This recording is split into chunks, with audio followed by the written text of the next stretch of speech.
नमस्कार मित्रांनो, मी आलो आहे चिपळूण रत्नागिरीमध्ये. इथं एक कृषी प्रदर्शन भरते, 62 कृषी प्रदर्शन. तर या कृषी प्रदर्शनाला आपण भेट देऊया. ह्यात काय काय वेगळंपण आहे हे बघूया, फेरफटका मारूया. चला या माझ्याबरोबर.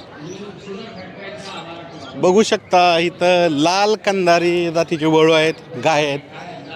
काय नक्की ह्याचं वैशिष्ट्य येतं ते विचारूया. माझ्या सोबत ह्याचा सांभाळ करणारे एक शेतकरी आहेत. तुमचं नाव सांगा. माझं नाव तिरुपती देवराव केंद्रे. बरं. आता ही लाल कंदारी वळू इथं तुम्ही, तर ह्या लाल कंदारी पूर्ण एकंदरीत जातीचं काय वैशिष्ट्य आहे? हे वैशिष्ट्य शेतीला वापरण्यासाठी आणि गायला भरवण्यासाठी आणि पशु प्रदर्शनासाठी. भारतीय गोवंश महाराष्ट्रात आढळतो का? महाराष्ट्रात आवडतो. नांदेड, लातूर शेतीसाठी उपयोग होतो. शेतीसाठी उपयोग येतो. आणि गायी सुद्धा भरपूर आणलेत तुम्ही. गाय पूर्ण लाल कलरी. होय. किती दूध देतात ते? 4 लिटर 4 लिटर एका टायमाला. महाराष्ट्रात आढळतात प्रामुख्याने मराठवाडा. मराठवाडा. त्याच्यानंतर अजून एक वेगळा प्रकार आहे, दाखवा. कुठली? देवणी. देवणी. देवणी जात. देवणी. ह्याचं काय वैशिष्ट्य आहे? ह्याचं वैशिष्ट्य गाय दुधाला चांगली, लेकराला दूध पाजण्यासाठी. आणि हे गाईचं असत कल्ली असावी, असत शिबट पांढरी असावी.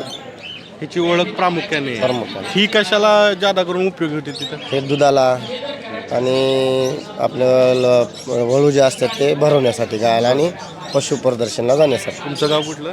माझं गाव कुणकी. कुठं आले? कुणकी दळकोट तालुका, लातूर. लातूर जिल्हा. अजून एक मेंढ्याचे प्रकार आलेत. मेंढा हा काय वैशिष्ट्य आहे? हे जरा वेगळी जात आहे, ॲग्रेसिव्ह आहे एकदम. आणि प्रदर्शनालाच आपण नेतोय. कुठली जात आहे? ही जवारी जात आहे. कुठं आढळते? ही आपल्या महाराष्ट्रात आढळते. जरा दुर्मिळ आहे आता, खरं दुर्मिळ आहे म्हणून आम्ही पण पाळले. आम्हाला लकीली गावले म्हणून. कुठं सापडलंय? हे आम्ही बाजारात घेतलेले निप्पाणीच्या. तुमचं गाव कुठलं? आमचं कोल्हापूर. ठीक आहे. 2-3 आहेत आहे का नाही? होय होय. ही नील जात आहे, ही रिअर जात आहे एकदम. हो, ही ह्यातलाच उपप्रकार आहे. होय. नाही, हे जरा वेगळा आहे. आणि हे ओरिजिनल आपली नीलगाई येते की नाही कशी. हा, नीलगाय. बघू शकता नीलगायच्या. हां, म्हणजे त्यासारखे हे नील म्हणून नील जातीचं बकरं येते. रिअर जात आहे. ही कमी जरा बघायला मिळत्या. 10,000 मग एकच पिल्लू येते हे. मित्रांनो, अजून वेगळं पण आहे इथं. एक वेगळ्या प्रकारच्या कोंबड्या. कुठल्या आहेत ह्या? हे टर्की जातीचे पक्षी आहेत. टर्की. काय नाव आहे यांचं? टर्की. टर्की. टर्कीच नाव पण टर्कीच आहे यांचं. मग कुठला आहे त्यांचा उगम ओरिजिनल? आफ्रिकेतला बाहेरचा पक्षी आहे. बाहेरचा. हा, आता आपल्याकडे याचे पोल्ट्री फार्म सुरू व्हायला लागलेत महाराष्ट्रामध्ये. किती किलो? याचं 20 किलोपर्यंत वजन जाते. होय. हा, एक सापापासून एक संरक्षण करणारा पक्षी मानला जातो. सापापासून. हा, ज्यावेळी पिसारा फुलवतो जमीन लेवलला, त्यावेळी जमीन लेवलला व्हायब्रेशन देतं हा पक्षी. अजून इकडं आहे तर राजहंस आहे हे काय? राजहंस आहेत. हे साप चुकाट्यावर हे पण नियंत्रण ठेवतात. अनोळखी माणूस आला की वेगवेगळे आवाज काढतात. ते गार्डिंगचं काम करतात हे. आणि अतिशय देखणी आहेत. यांची ब्रीडिंग वर्षातून 2 वेळा होती, 6 महिन्यातून एकदा. 9 अंडे घालून त्यातून ते स्वतः पिल्ले काढतात. आता सगळे तुम्ही पक्ष्याचं म्हणजे वेगवेगळे आहेत, त्याचं तुम्ही कलेक्शन केलेलं आहे. अजून वेगळं पण काय? उगमस्थान हे बाहेरचीच आहे. आपल्याकडे आता सुरू झालेलं आहे त्याची पण फार्मिंग. हा, याची पण फार्मिंग आपल्याकडे येतात. हां, याच्या डोक्यावरती कॅप येते. कॅप येते. कॅप येते वेगळं पण. त्याच्यानंतर हा कॅप आहे अशी हेअरकट. मला वाटतं डोक्यावरती कॅप, पायाला पूर्ण पीस. याची पूर्ण पीस वेगळे हा. आहेत, एकदम मुलायम असे. मला वाटतं तरुण मुलं ह्याचीच स्टाईल मारतात काय केसांची, तशीच आहे. त्याच्यानंतर अजून चिनी कोंबडे, मिनी फोल म्हणतात त्याला. हे ब्लॅक स्टॉप जातीचे कोंबडे. हा. वार्षिक 300+ अंडी देणारे कोंबडे. 300+. 300+ अंडी. आपली जे रेग्युलर प्युअर गावरान कोंबडे असते ते 80 ते 90 वार्षिक अंडी देते. तशी 300+ अंडी देते वार्षिक. वरती प्रकार आहेत कावेरी, काकडी, कावेरी, ते आपलं कडकनाथ. पूर्ण काय काय वैशिष्ट्य येतं कावेरीचं काय वैशिष्ट्य? कावेरी पण अंडी उत्पादनासाठी, मांस उत्पादनासाठी त्याचा उपयोग केला जातो. 200+ अंडी देते वार्षिक कावेरी. कडकनाथ पूर्ण त्याचं मांस पूर्ण ब्लॅक असतं. अंड्याचा कलर पण नॉर्मल ब्लॅक कलर येतो. त्यानंतर तिकडे खाकी कंबल बदक आहेत, इंडियन रनर बदक. किती आहेत टोटल? बदकांमध्ये आपल्याकडे 5 प्रकार आहेत. 5 प्रकार, हा, आणि कोंबड्यांमध्ये 10 प्रकार आहेत 10 आपल्याकडे. प्रकार आहेत. तुमचं नाव काय? Suhas Nikam, Swaraj agro farm Karoli. कुठं आलंय? तालुका मिरज, जिल्हा सांगली. होय. एकंदरीत तुम्ही ह्या रिलेटेडच काम करता. हो, पोल्ट्रीमध्येच काम करतो. विविध प्रकारचे पक्षी आहेत आपल्याकडे, 15 जातीचे टोटल. मित्रांनो, आत्ता जर पाहिलं तर खूप दुर्मिळ झालेला बैल आहे, नंदी बैल. लहानपणी बघायचो. कुठला आहे हा बैल? शो नंदीबैल उज्जैनचा आहे, गुजरात भागातला नंदीबैल आहे. त्यामुळं गाव आमचं बारामती आहे. नाव माझं लखन महादेव साळुंके आहे. ही नंदीबैलाची परंपरा आहे, ही पूर्वीपासूनच परंपरा आलेली आणि शिवाजी महाराज काळापासून ही परंपरा आलेली. आता सगळे हे दुर्मिळ होत चाललेलं आहे. पहिले नंदीबैल गावोगावी जायचे, मुलांना खेळ दाबायचे, लोकांना आनंद वाटायचा. पण आता तसं काही राहिलेलं नाही. आता सगळे दुर्मिळ होत चाललेलं आहे. आणि फक्त आता प्रशांत दादा यादव यांनी एक लोककला म्हणून इथं आम्हाला एक सादर केलेलं आहे. इथं ही लोककला लोकांना दिसली पाहिजे आणि या लोकांना असं वाटलं पाहिजे हे जे पूर्वीचे जे नंदीबैलवाले होते यांनी सादर केलेले इथे कला म्हणून यांची. बोला. आता मला सांगा, कशा पद्धतीनं एकंदरीत तुमचं काय काय जे कार्यक्रम असतात किंवा काय असतात ही नंदीबैलाची जी कला आहे ना, जी तुम्ही त्याच्या मनामध्ये एक प्रश्न त्याच्या कानामध्ये बोलल्या तर तुमच्या प्रश्नाला होय होय नाही नाही असं ते उत्तर देणार, तुमच्यासमोर देणार तो. आणि तुम्हाला ती कला सुद्धा आम्ही करून दावणार आता. आता ही कुठली जात येते? याची जात आहे ना कॉंक्रेटची, कॉंक्रेट जात ही. कुठलं उगमस्थान आहे? हा, याचं जे उगमस्थान आहे ना ती गुजरात भागात आहे. उज्जैन गुजरात भागात तिकडं. शिंग मोठे असणं हे वैशिष्ट्य. हे म्हणजे लहानपणापासून आम्ही याला म्हणजे जेव्हा लहान होता का नाही तेव्हा आम्ही त्याला घेऊन आलेलो आहे. आणि ते त्याचं वय कमी 19 वर्षाचा नंदी येऊ. गावी गावी जो गावोगावी फिरून पहिलं जे लहान मुलं असतील किंवा अगदी तरुण हे असतात, पहिल्यांदा आलं जायचं, फिरलं जायचं, पण आता ते कमी झाले. कारण काय? ते कारण काय, आता नंदीबैल म्हातारा झालेला आहे, त्याला आता जास्त होत नाही. काय म्हणलं, फक्त आता हे कार्यक्रमाबद्दलच आम्ही नंदीबैल बाहेर आणतो. ह्या बैलाच्या संबंधातच नाही, ओव्हरऑलच नाही. आता जे आमचा जे नंदीबैल आहे शे आमचा नंदीबैल फक्त आम्ही कार्यक्रमानिमित्तच आणतो. शे आमचा नंदीबैल कुठं बाहेर जात नाही. आता भरपूर नंदीबैलवाले आहे तर म्हणलं ते जागोजाग जातात, पण आमचा जे नंदीबैल फक्त आम्ही कार्यक्रमानिमित्तच आणतो. मित्रांनो बघा, इथं लहान मुलं आलेत आणि ह्यांच्या पिढीला हे पाहता येतं ह्या अशा प्रदर्शनातून. ही खूप महत्त्वाची गोष्ट आहे. काय नाव आहे तुझं? शुभ्रा मंगेश मर्चंडे. शुभ्रा मंगेश मर्चंडे. बघितलं होतं का कधी नंदीबैल? नाही, आज पहिल्यांदाच बघतात. तुम्हाला आम्ही या नंदीबैलाची ना कला दावणार आहे. ते नंदीबैल कसा आहे तुम्ही बघितला नाही कधी, परत तुम्हाला आता दाखवतो. तुमच्या काय आईवडिलांनी बघवल्यातले झाला उचकी काय. अरे नंदी जाग्यात तो आलाय, चहा प्यायला आलाय का? नाही, चहा प्यायला नाही आला म्हणतो, वडापाव खायला नाही आला म्हणतो, भेळ खायला नाही आला म्हणतो, नाही म्हणतो नाही. लोकांना आशीर्वाद द्यायला आलाय, गावाला आलाय, म्हातारपंच आशीर्वाद द्यायला आलाय. लोकांना आशीर्वाद द्यायला आला. कृषी प्रदर्शन मध्ये लोकांना आशीर्वाद द्यायला आला, मुलांना आशीर्वाद द्यायला आला म्हणतो. गणपती देवाचा नको म्हणतो, तुळजाभवानी माताचा नको म्हणतो, महालक्ष्मीचा नको म्हणतो, खंडेरायाचं म्हणायचं, आदमापूर बाळूमामाचं म्हणायचं, नको म्हणतो, नको म्हणायचं, ज्योतिबाचं म्हणायचं का? नाही म्हणतो, नाही म्हणतो. महादेवाचा नंदी म्हणायचं, महादेवाचा. शंकराचा नंदी म्हणू, महादेवाचा का?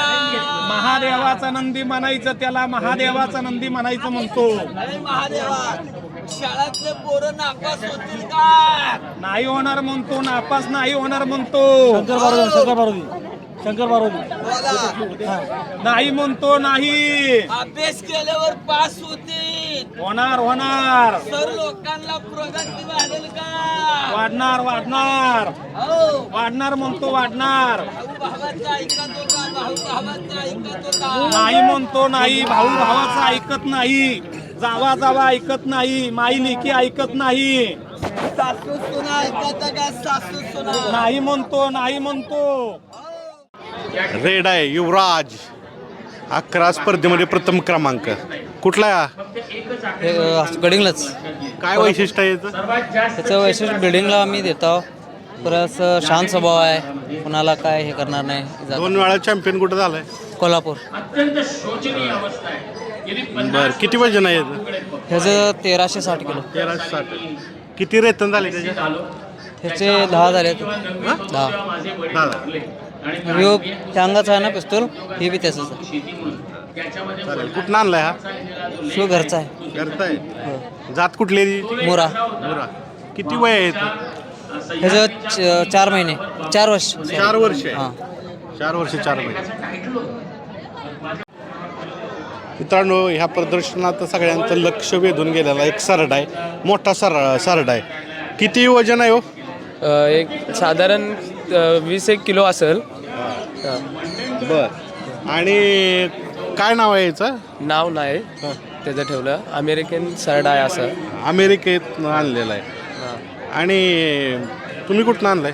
आम्ही मुंबईतून आणला. मुंबईतून आणला. किती वर्ष झालं आहे? 7 वर्ष झालं. शांत आहे ना एकदम? हो, एकदम शांत. ह्यो बी बारका आहे. ह्याचं नाव काय? तेच आहे, अमेरिकनच आहे. म्हणजे हे लहान आहे का? हा, लहान पिल्लू आहे. हा पिल्लू आहे. पुढे जाऊन असं होणार? हा, याच्यासारखा होणार पुढे जाऊन. कलर बदलतो का?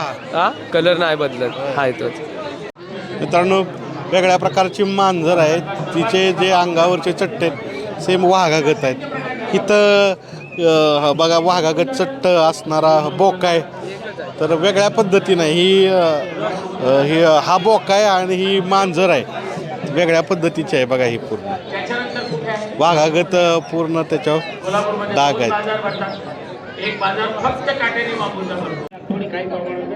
आपल्याला बाहेर ज्याला म्हणतो आपण प्लास्टरिंग करायला आणि पेंटिंग करायला वापरतात त्याच्यासाठी हे जर आहे तर सगळीकडे अवेलेबल आहे. हा जे हँडीक्राफ्ट आहे, या हँडीक्राफ्टचं मित्रांनो, एक म्हैस आहे. तिथं गिनीज वर्ल्ड रेकॉर्ड झालेला आहे. सर्वाधिक छोटी म्हस आहे हाईटनं, साधारण 83.8 cm. म्हशीचं नाव आहे राधा. कुठनं आणली हो ही? नमस्कार, मी अनिकेत त्रिंबक बोराटे, राहणार मलवडी, तालुका मान, जिल्हा सातारा. तर राधा ही आपल्याच गोट्यात तयार झालेली आहे. एक मोरजाची म्हैस आहे, तिच्या पहिल्या वेताला ती झाली. बर. आता जलम तर हाईट कमी असणार थोडी, आहे का नाही? जेव्हा जलमली ना तेव्हा 1 वर्षानंतर आमच्या लक्षात आलं की तिची काही उंची वाढत नाही. तेव्हा मग आमचं एक वडिलांचं एक स्वप्न होतं की तिनं कुठल्या तर प्रदर्शनात तिला जाण्याची संधी भेटावी. सुरुवातीला आम्ही वेगवेगळ्या ठिकाणी संधी शोधत होतो, पण सुरुवातीला आपल्याला संधी भेटली नाही कुठं. मग त्या संधीतूनच पुसेगावातून Somnath city side smart expo त्यांच्या वतीनं आपल्याला एक त्यांच्या मार्गदर्शनाखाली आपण सोलापूर या ठिकाणी सुरुवातीला संधी भेटली आपल्याला. त्या संधीतून म्हणजे काय झालं, जो दावा होता आपला प्रदर्शनात जगातली सर्वात मोठी म्हैस, त्यासाठी पहिल्यांदा आपण इंडिया बुक ऑफ रेकॉर्ड केलं. ते आपल्याला लगेच भेटलं. 12 जानेवारी 2025 भेटलं ते. त्यानंतर परभणी विद्यापीठातील कृषी प्रदर्शनानंतर आपण तिला गिनीज बुक ऑफ रेकॉर्डमध्ये नोंद करायला सुरुवात केली. मग सुरुवातीला आपल्याला त्यांचा 6 महिने रिप्लाय भेटला की तुमचा रेकॉर्ड होईल. 6 महिने रिप्लाय भेटल्यानंतर मग आपण जे रिक्वायर्ड डॉक्युमेंट लागतात, पेडिग्री असून द्या किंवा जे काय दुसरे डॉक्युमेंट, ते आपण 20 सप्टेंबरला अपलोड करून आपल्या 28 ऑक्टोबर 2025 रेकॉर्ड सक्सेसफुल भेटलं. आणि आज रेकॉर्ड झालेला आहे तिथं, जगातली सर्वाधिक छोटी म्हैस. हिला मागणी लय मोठी झाली. विषय काय झाला ना, जेव्हा सुरुवातीचा सोलापूर या ठिकाणी त्याला 4.5 ते 5 लाख रुपयापर्यंत मागितलं. पण कसा विषय झाला, त्यानंतर एवढी ती अख्या महाराष्ट्रभर पॉप्युलर झाली. मग त्यामुळे आमच्या इच्छा नव्हती पहिल्यापासून विकणार आणि आपण आता पण विकणार नाही. जसं जसं पुढे गेलो गिनीज वर्ल्ड रेकॉर्ड झालं. आता आपल्या देशातून नव्हे तर अख्ख्या भारत देशातून तिला एक 75 लाख रुपयाची मागणी झाली. 75 लाख रुपयाची मागणी. मित्रांनो, एक मोठा पोपट. पहिल्यांदा पोपट कुठल्या जातीचा येतो हा? हा ब्ल्यू गोल्ड मकाऊ जातीचा पोपट आहे. हा, आणि हा सध्या 11.5 महिन्याचा आहे आता. होय, 11.5 महिन्याचा आहे. आणि हिच्या खाण्यामध्ये रोज ड्रायफ्रूट आणि फ्रूट असतं. म्हणजे सफरचंद, केळी, पेरू आणि ॲपल बोर हे सगळं असतं हिच्या खाण्यामध्ये. बाकी भरपूर तुम्ही पक्षी ठेवलेत? हो, व्हरायटी पण आहेत आपल्याकडं. बर्डमध्ये व्हरायटी पण आहे आणि पॅरोटमध्ये पण व्हरायटी आहेत आपल्याकडं.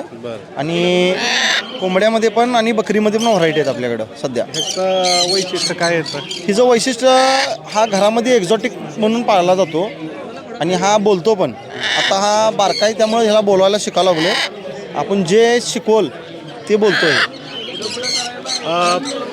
त्याची अजून वाढणार ना उंची वगैरे? हा हिचं जरा उंची वाढणार आणि कलर पूर्ण डार्क होणार. कलर अजून बारका असल्यामुळे हिचं कलर वाढणार आणि थोडं वजन वाढणार. कितीची मागणी झाली आहे? ही जी 2 ते 2.25 लाखाला मागणी झालेली आहे जी सध्या.